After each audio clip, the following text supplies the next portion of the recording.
What's this, you're asking? Why, it's a Ford Focus. But what trim level? Well, the Focus ST, of course. And don't worry, you won't mistake this for any other Ford Focus, because Ford knew people would ask the question, what car is this? It's an ST. It's an ST. An ST. Oh, and even when inside the car, it's still an ST. It's an ST. Okay, the joke's been going on a little too long, I understand, but Ford wants to make sure you understand this is an ST, which it is a pretty cool car in itself and deserves all this badging. Honestly, it disappoints me when car companies don't put enough badging on their cars, especially when it's a higher trim level. I want people to know what I'm driving. And this Focus more than satisfies me. In fact, it focuses more on the fact that it is an ST rather than a Focus, no pun intended. Okay, but really, in all seriousness, this car is a special car. This is the final year of the Ford Focus ST and this hatchback. It's a fantastic car that I'm really disappointed isn't offered in North America anymore. And I say isn't offered in North America anymore because, yes, this is still made. They just discontinued it here in America, but they still make it over in Europe. And they're lucky because this car is one of the most fun hatchbacks that was on the market. So what's powering the car? Well, it's a 2-liter 4-cylinder engine making 252 horsepower and 279 pound-feet of torque, which launches this car to 60 in 6.3 seconds. It also has a top speed of 155 miles an hour, which isn't the craziest top speed, but for the price, which is $25,000, that's really good. This car is also front-wheel drive, and for $25,000, that's a really good deal for this much power, and that's with 0 modifications.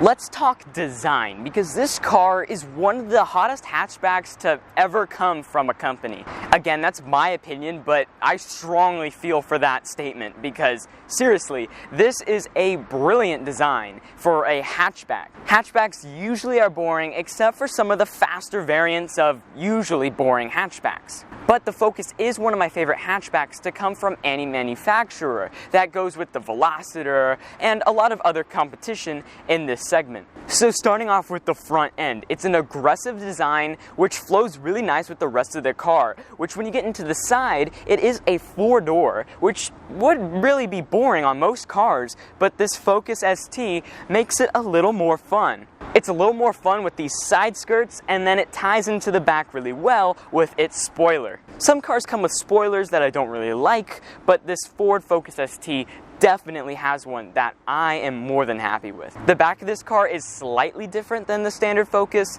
but it is different. Now, unfortunately, I love to show exhaust clips when I get onto the inside, but this one I really can't. I will go ahead and throw an exhaust clip in there once I get to it, but it is a little modified. And the only other modification that is visible on this car is with the wheels. Unfortunately, these aren't standard wheels, but they are upgrades. Enough about what's powering the car and the design, let's move on to the inside. So let's focus on the interior of the Ford Focus. Pun intended. So the Ford Focus interior is a really nice interior, especially for a Ford, which I have nothing against Ford, but they do make some more affordable cars. And again, this one is a more affordable car for a sporty car.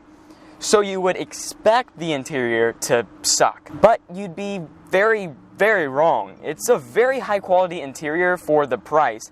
Being $25,000, there is a little bit of plastic, but a lot of it is nice. Take a look at these seats. These are really cool. They grip you and they're more sporty than something comfortable or something on a base Focus.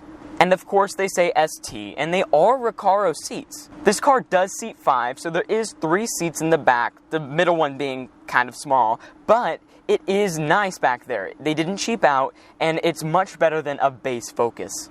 There's a sunroof in this car as well. It's good, it's a standard sunroof, and when open, it makes this car feel a little more airy. More things about this interior is the steering wheel. They have controls for it for your infotainment, which your infotainment is a great system. There's lots of features on there and you can connect your phone. The last screen in this car comes between your tachometer and your speedometer. It's right in the middle and displays some important information for you when you're driving. This is push button start, And now I will include this exhaust clip, but keep in mind, this isn't the standard exhaust on an ST.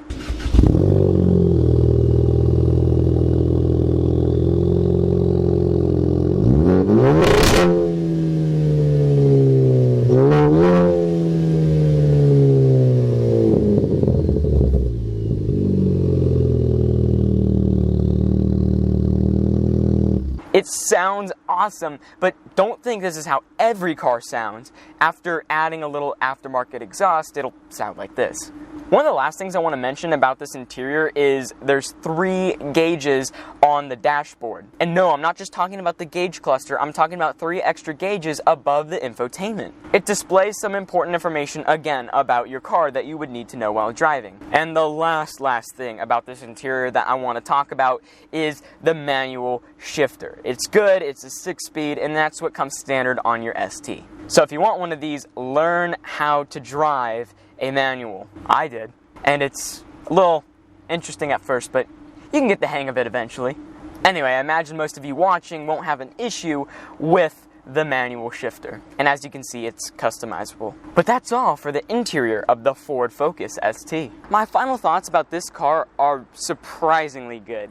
And I say surprisingly because before I even turned on the camera, I looked over this car to see what it was about. And I was pleasantly surprised. I didn't go into reviewing this car thinking I would like it. And when I started to look over this car, I realized I was wrong. I used to be a huge Hyundai Veloster fan, and that might sound stupid, but I really do love those cars. In fact, I was thinking about getting one at one point, but I changed my mind. Anyway, not important. When I'm comparing that to this car, they're both great cars, but I'm really disappointed that this ST is gone. Now some of you might be thinking, well, if the Ford Focus is discontinued, then it sucked. But no, you're wrong. I think the issue was that Ford made too many different hatchbacks. Okay, they didn't make a ton, but they made enough to cut into each other's sales. And I mean different trim levels of these Focuses, different kind of hatchbacks from different models.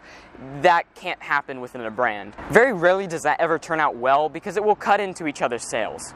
And that's unfortunate because this car is fantastic, and I would recommend this to anyone. Anyone looking for a hatchback needs to buy a Ford Focus, and more specifically, a Ford Focus ST. Thank you for watching, and a big thank you to Carricks Autos for letting me use their car. If you're interested in cars like this, check out carricksautos.com and browse their many cool cars that you will fall in love with. They have everything from your next daily driver to your next exotic, and even cool off-road toys. You won't regret checking out their website or coming in today to Carricks Autos in Plano, Texas.